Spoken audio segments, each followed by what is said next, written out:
አባታችንን አንድ ገዳም ላይ ያገኘናቸው አባታችን አቡነ ቀለሜንጦስ እንዲሁም ደግሞ የብፁዕ አባታችን ጸሐፊ አገኘናቸው በአንድ አጋጣሚና እግራቸው ላይ ወድቀን ለአምስት ነው ገብተን ያለቀስነው።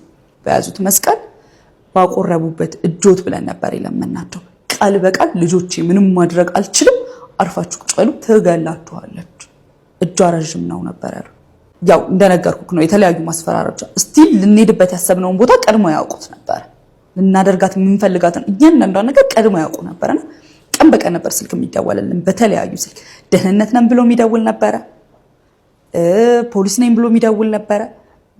ያሬድ የሚባል የሷ ቦዲጋርድ እንዲሁም ባለቤት ፍቅረኛ፣ ከዛ ደግሞ ስውሯ ማርያም ላይ ፈላጭ ቆራጭ ነበረ ከሷ እኩል ያለ አንድ ሰው አለና የሚደውለው የነበረው አዲስ አበባ ፖሊስ ኮሚሽን የደህንነት አባል ነኝ ብሎ በመደወል ያስፈራራ ነበር። እኔንም ጓደኞቼንም